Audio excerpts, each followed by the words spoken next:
Alright, and everyone, welcome back once again to the adventures of the Monk and the Monarch. With me, the Monarch, and as always, my co host, Mildra the Monk. Hello. Now, this time we're diving back into talking about some old anime dubbing studios. And today we are talking Animeigo. I have been saying Animeigo for the longest time until I found out I've been saying it wrong. It is what it is. I'm sure there are some people who insist on calling graphics interchange format GIF. It is GIF. It is It is GIF. obviously GIF. There's no reason you would pronounce that as a J. Have you heard the argument that the creator of that format made on why it should be a J? No, and I don't care. He's wrong.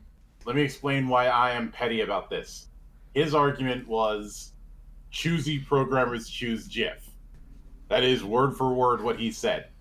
Because of that, I am willing to reject his argument on principle. Or to quote Sam Jackson, I understand the council has made a decision, but given that it's a stupid ass decision, I've elected to ignore it. Animeigo is going to be a bit of an interesting one because it's another one of those things where there wasn't really like a lot of pieces written about them as a company over the years. Not like we saw with something like ADV or Bandai Namco or various others. And a lot of that has to do with the timing. They started out in the late '80s, right around that golden period of the OVA bubble we've talked about in the past. Because of the fact that a lot of the stuff that they brought in was during that time period, this was still where Japanese animation in the States was very niche. The term Japanimation was still being used. I think that term had been was more product of the '80s and a bit of the '70s. I can't say exactly when the term fell out of favor. I just know that by the time I started getting into anime, I heard the term maybe a few times, but it had largely fallen out. You would see in some stores the anime section, like in the late 90s, might still say Japanimation. I don't think it That was could, commonly done by that point in time, but it was still around. yeah. Um, the one thing that I think is underrated with them is that they did more than just anime, but they did a lot of Japanese cinema, um, as far as distributing that as well. Like especially a lot. There's a lot, and I mean a lot of period dramas that they were Yeah. involved in bringing to the states. Yeah, to point out where they actually started, though, it was 1988. It was not as a dubbing studio, it was not even in like production and distribution. They were a team of programmers working on Wizardry 4. It always goes back to wizardry. I swear to God. You know how there's the whole 6 degrees of Kevin Bacon thing. Yeah. There is a small part of me that's wondering, can I find a way to tie anything geek culture to wizardry in 6 steps or less? I mean, that might be doable. People nowadays kind of forget how big a deal Wizardry was back in the day. Wizardry and Ultima are the OGs. I will end up talking about wizardry again when I inevitably do that podcast where I do nothing but yap about Japanese TTRPGs for 4 hours. When it came to bring a lot of this stuff stateside, there was still that notion of, oh, we need to change things. I've mentioned this before, but there's a small part of me that still wants to see just how bad that Warriors of the Wind Americanization was. I know we talked about this before, the whole no cuts rumor. Yeah. I don't think that's exactly what happened, but I do think something close to it did Yeah. happen. What I remember was an interview where they actually asked Miyazaki about that, and he said, "No, I did not send the katana. My producer sent the katana." Like that's any better. But That's like yeah, that's like saying, "No, Your Honor, I didn't shoot him. My brother shot him." I just watched and applauded. Or a better is, you threw You threw him out the window. No, I shot him. He fell out the window. But yes, a lot of what I found out on the early days of Animeigo came from they did a lot of like interviews and stuff answering questions when they inevitably entered the Kickstarter period of their production, which we will get to in due time. The whole thing about actually starting to dub anime just kind of started as a side thing while they were working on Wizardry. Yeah, and in fact, Woodhead, it wasn't just working on Wizardry 4. He was the co-creator. But I'm trying to remember. It was like what they would use to try to dub was something called the Color Box 2. I am probably slightly misremembering that name. But they thought they could use this thing they were kind of already using on their programming to kind of dab into some of his other nerdy hobbies and see if he could start translating some anime. What he didn't realize at the time is that box he was using to like subtitle over the video only had like 4 colors at the time, which he thought was very limiting. What he didn't know is what everybody else was using only had a 2 color output effectively. Now, I am vastly oversimplifying this as I am not a programmer. And I haven't done coding in years. I have mentioned this before, but I stopped doing coding when I started hallucinating lines of code when I'm not even at my computer. Yes, effectively, he'd use 1 color output for the transparent background, one for some other layer that I don't entirely understand, and the other 2 came out in that kind of unique subtitles they had way back in the day where it was kind of the yellow with the brown lining, which those colors were picked because he found a way to basically cheat them through the black and white channel. So by goofing around, he found a way to do subtitles on screen better than anyone else had done at the time. Which I think that might actually be the big contribution of Animeigo in the early days right there, is advancing the subtitling technology. Yeah. I'd say another thing is going out of their way to bring up cultural references as in the liner notes. Since, well, for one, we're dealing with Japan, and Japanese wordplay is still a thing.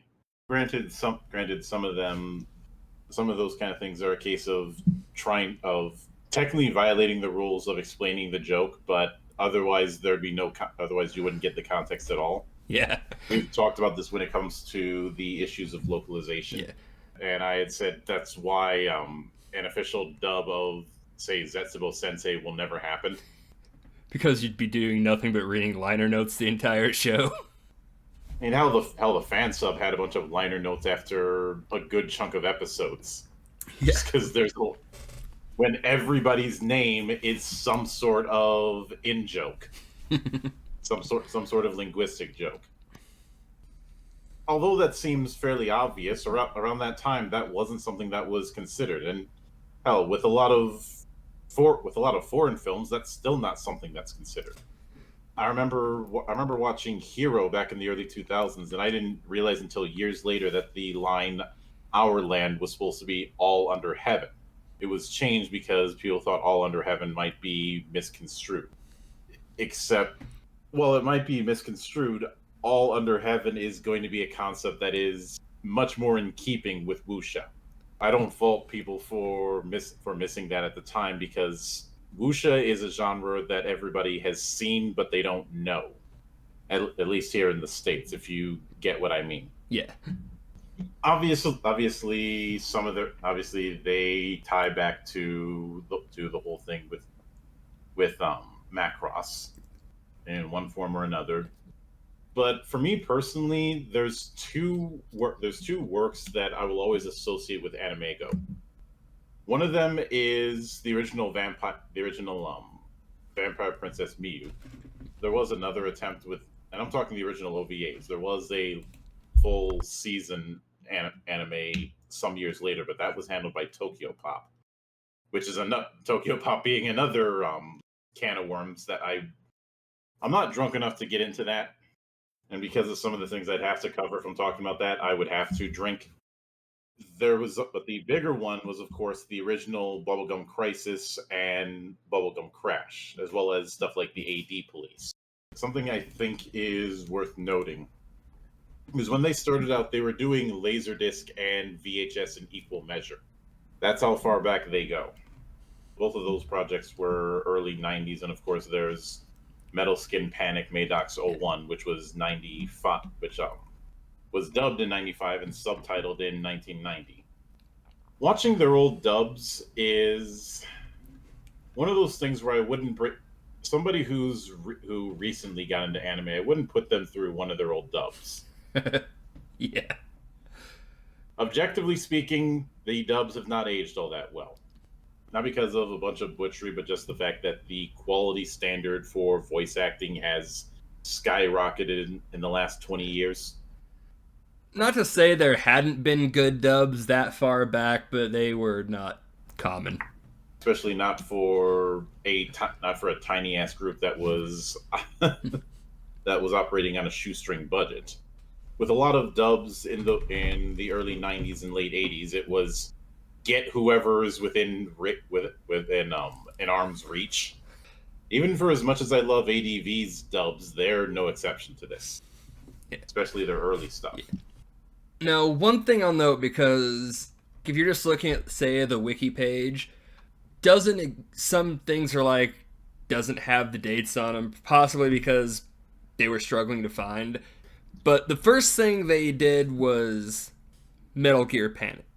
But that wasn't like as their own studio quite yet. They'd worked with someone else, and they were just kind of given a choice between two different projects they could work on. They chose that one because it was shorter and easier than the alternative, Project Echo, which I don't believe they ended up doing. That was ADV, I think, early in the day. Yeah. But yeah, they almost were the ones who did that instead of Metal Gear Panic, or Metal Skin Panic. What's not listed on the wiki at all is they talked about their first actual one where they're the ones that got the license and agreement to do it. It was Writing Bean. For them, this was a big deal because Japanese companies at the time still weren't all that keen on how to work with the American companies. I'd say some of them still aren't. Understandably. But in this case, it's more there was no real precedent for what to do. As one of the founders of Animeigo stated, everyone wanted to be the second people to work with them. No one wanted to be the first ones to jump in. But he had some connections with people and managed to get the license to Writing Bean. Apparently that worked out very well. I'm not going to say this is the case, but there's a part of me that wonders if one of the things that helped him in the negotiating was his association with wizardry. He had connections with a lot of people over in Japan because he'd travel back and forth because of his work with the gaming industry. The reason I say that is wizardry was really, really damn big in Japan. I don't remember off the top of my head the guy he knew that got him the connection to Writing Bean. And this is largely coming from the accounts of, well, the Animeigo people. But I don't have a reason to deny anything they've said. They seem like they're being honest about everything. Oh, for certain. But yeah. you got to cross your T's and dot your I's and all that. But apparently, Writing Bean was one of the only times they'd actually seen royalties over from licensing stuff out, which is what kind of got people over there like, oh, okay, this is how we make money, blah blah blah. And you started seeing a lot more Japanese companies starting to license their stuff out to the States. We have precedents. Yeah. We see how it'll work out well for everybody involved. Everybody's happy. After that's when you start seeing some of their early days and just really popular shows for anime at the time with your Bubblegum Crisis. I know for a lot of people that the big thing that they're going to associate them with is Urusei Yatsura. I can't vouch for that personally because I didn't get into that series until much later. It was never huge here in the States, but it does have its following. It was a success from what I understand. I will note, you will see the dub producer is Swirl Films. That is not accurate. Swirl Films is an entirely different company that was founded in the 2000s. It's Swirl something and Films. I forgot to make a note of what it was, but the wiki has not actually updated that. Yeah. So Swirl Films will give you an entirely different company.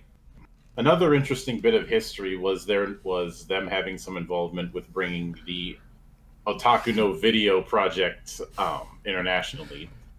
When I did my look back at Gynax on Geek Watch, we had briefly talked about that in order to build the case that Gynax was primarily a company that was made by a bunch of geeks of animation. And while Otaku no Video is spoofing otaku culture, it's not doing so maliciously. The equivalent of a shit post from somebody who's in the culture. I suppose in that regard, I'd compare it to like Knights of the Dinner Table. Like everybody involved with that is a massive fan of tabletop, so they'd know how to take the piss without it being disrespectful. I remember most out of Knights at the Dinner Table when they're like, they make the comment, let's play Cthulhu. And there's just the two people in the back of a car with their eyes closed, like, this isn't so bad. Obviously, since I brought up Yatsura and brought up Bubblegum, I'd be remiss if I didn't bring up that those two works got tabletop adaptations by Pondsmith, along with Votons, but Animeigo didn't have anything to do with Votons. I think one of the other major ones that they were heavily involved with which is another one that I was late to the party on, because it was something that wasn't really my thing, is Kimagure Orange Road. I would remember seeing that name a lot in the forums I was in years ago, and I didn't get involved with it until much later. That's another weird one, is they were involved with it, but it's really hard to kind of find information on like how well this one did. How involved were they? It's just kind of noted. But as I mentioned before, something that's underrated with Animeigo is how many period piece and samurai movies they were involved in distributing. There's enough of those they've done to where we could have talked about them entirely separate from any kind of anime project they were involved with and still have a full episode. Yeah, there's a lot. I'd say even more so than the anime that they've worked on. Now, just because Urusei is a big franchise and they did a lot of that, they probably did more anime by just volume of the shows they did and how big some of them were. But I think there's more just live action movie titles on here than actual anime. They were very much a company that peaked in the early to mid 90s. As we get closer to the new millennium, other people started getting into the fray because, well, that whole line about everybody wanting to be the second person Yeah.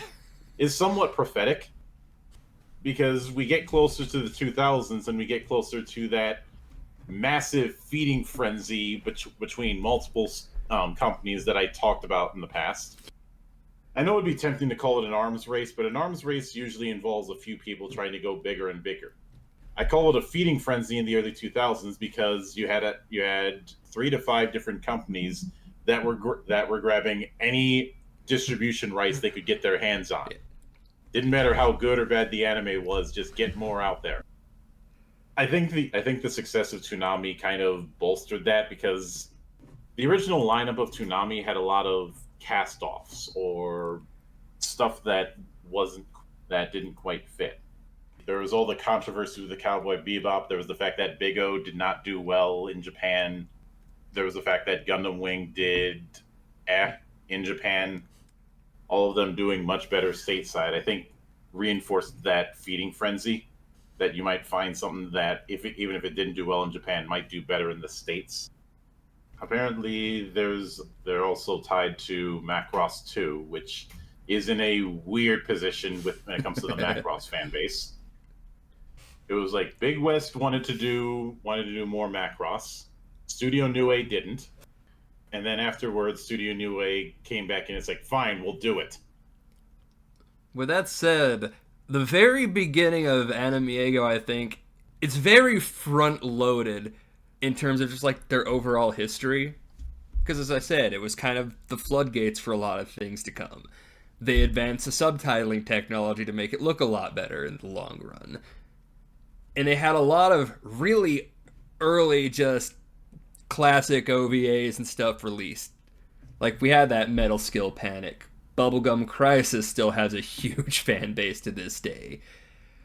And I recall a lot of love for stuff like 80 Police Files, Otaku no Video, and You're Under Arrest. You're Under Arrest was the last big one that they were involved in. That was 95. 2002. The original OVA was 95, wasn't it? Yeah, they were involved in both the original and OVA and in the TV series. Yeah. Now, while they had Urusai this whole time, which, again, seemingly done well, they quickly started to fall off. Right around the time, as we get to the 2000s, they start losing more and more of the stuff that they had access to. Yeah. And even in the late 90s, like, once you pass 95, not many people seem to care as much about Animeigo after that point. By that point, you start to have people like ADV, people like Pioneer, US Manga. You start to have other people in even Tokyo Pop. Yeah. Although I think most people look at Tokyo Pop more as a manga distributor than a anime distributor. But you basically had other people coming in, having more to throw around. Yeah. I think Animeigo, to a degree, was a bit hindered because, like, none of the people who ran Animeigo were, like, business people. They were just a group of programmers that started doing this on the side, and it just turned out to start working really well. I think it's also the fact that a lot of the other people who were coming in had a much wider distribution network. Yeah. When it comes to those Animeigo stuff, unless you were in certain areas, it was hard to get. Yeah. We're not in an internet age where you can get that stuff more easily. I'd say one of the big early competitors in terms of distribution was probably Right Stuff. I mean, now, amongst that Animeigo stuff, he did tell a story like for a while in those early days, a lot of the business stuff was being handled over the phone by his mother. Yeah, that tracks. Like, they weren't set up to be like some big business. Especially given how in the last few years I've been doing my fair share of studies regarding distribution for like film. I ended up having to do it to a point so I could figure out, okay, why is it that the distribution of stuff like Dread or Solomon Kane was such a shit show? A lot of times it's because distribution is usually handled by other people than the film studio. In some countries, you have it where the producers of the film or producers of the show are the same people who are handling the distribution. So they don't have that middleman problem. But they are the exceptions. The thing that I find funny is I stopped hearing about them right as we got into the 2010s. Like I would hear about them on occasion in the mid 2000s, but it was less and less. I'm surprised it took until 2011 that they lost the rights to Yatsura. It's one of those things, like, again, it wasn't that big in the States at the time. I think Yatsura is one of those shows that's kind of gotten more of a fan base as the years have gone on. I have a suspicion that it's gotten more of a fan base because as time went on, people discovered more of Rumiko Takahashi's work outside of the bigger entries. Because if you ask people about Takahashi, there's two works of hers that are always going to get brought up: Inuyasha and more prevalently Ranma 1/2. Something like Yatsura is always going to be in the shadow of that. I don't even think the Rinne project that Takahashi did a while back even got an anime. Wait, no. There is an anime television season of Rinne. All right, I take that back. Licensed in North America by Sentai Filmworks. It's got an English run too, apparently. But again, you have that problem of a lot of other people coming in who had something of an understanding about how to do distribution, or at least had a stronger background in how to do it, or had a stronger infrastructure, and that's part of what undid it. And of course, this is where we can bring the big elephant in the room, and the fact that in 2013 they started to make something of a comeback via Kickstarter. Now, it wasn't to get like new licenses, they were rerunning like new releases of all of their other properties. Yeah, the first was to re-release Bubblegum Crisis as in Blu-ray, and then did re-releases for things like Otaku no Video, Writing Bean, AD Police, and Megazone 23. Now, if I recall, all of those Kickstarters ended up being successes. Yeah, I can understand a good amount of them being successes. Otaku no Video's the amusing one being a success because, for all intents and purposes, it's a shit post. Yeah. That's a little too harsh. It's akin to a spoof. I think it does show, though, that despite their very quick fall and like their short time in the spotlight, people do have fond memories of the stuff they did. And I know technically it's still open because they were bought out by Media OCD, I believe it was. Yeah, So the name's not gone, but for all intents and purposes, Animeigo is no more. yeah. The distribution business was acquired by Media OCD. Woodhead plans on staying for the transition phase and then retiring, which is understandable since he's been at this game in one form or another since the late 70s. So I think in that case, he earned his flowers. When I look at Animiego's history, one of the big things that comes to mind is being the first can be a blessing and a curse. When you are that pioneer, yeah, you're the first to do it that way, but also everybody else is going to be studying how you did it. In that kind of situation, you have to adapt quickly, otherwise you're not going to last.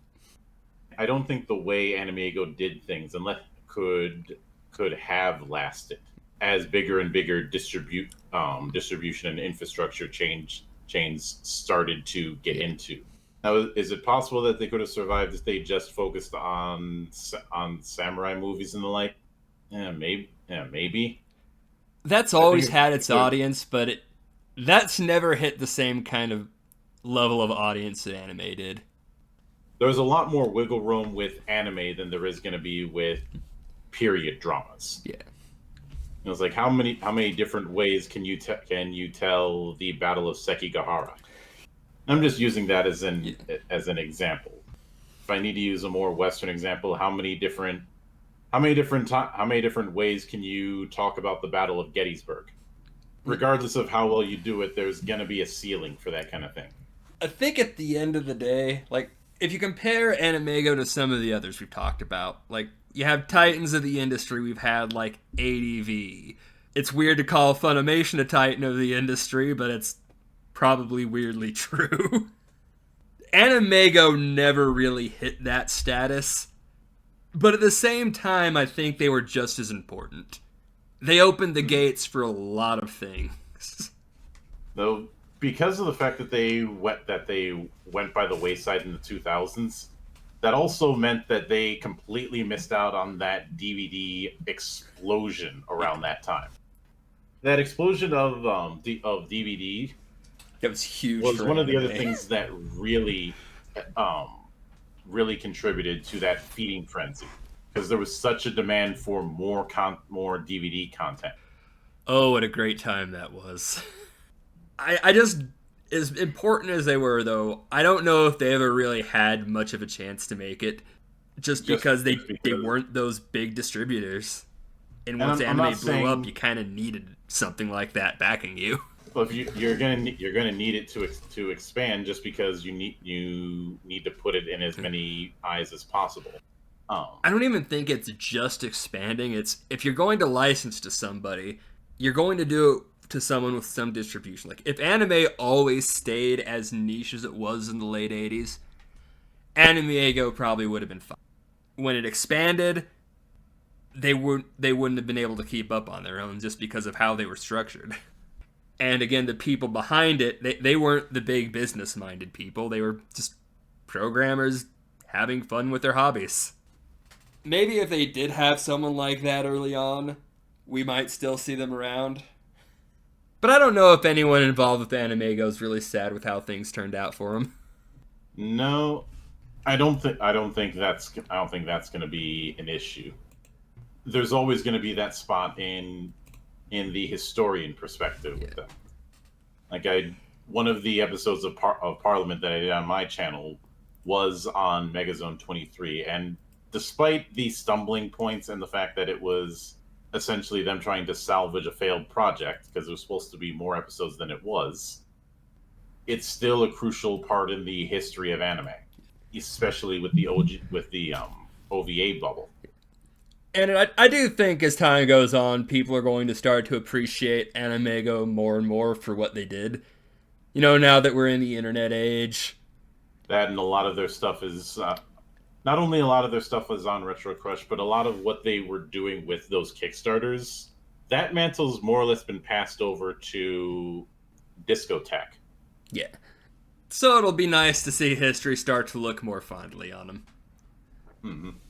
I'm not going to take back all the Animeigo dub jokes I made because, those dubs were not.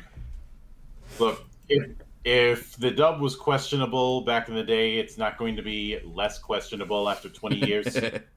But I still remember my first Animeigo thing, like when I saw Oh My Goddess back in the day. That was one of my earlier anime that wasn't just aired on TV. So I have fond memories of them. It could be worse. One of your first anime could have been Crying Freeman. Well, I mean, my actual first that I saw on TV was either Sailor Moon or Samurai Pizza Cats. I don't remember which. And the weird history of Samurai Pizza Cats has come up a couple times on this show. Oh yeah, the fact that the show that a MASH show was turned into a giant shitpost because they forgot to send the audio over, was it, or the script? Somebody forgot to send the script. And they didn't have time to wait for it to get shipped internationally because this was pre-common internet stuff days. Yeah, and then history would repeat itself because that's not far removed from what happened with Power Rangers in space.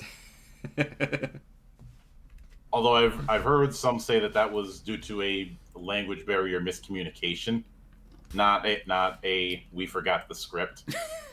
I mean, I guess that would be less embarrassing than we forgot the script. Two things can be true at once. Yeah. Yeah, with that. Oh, go on.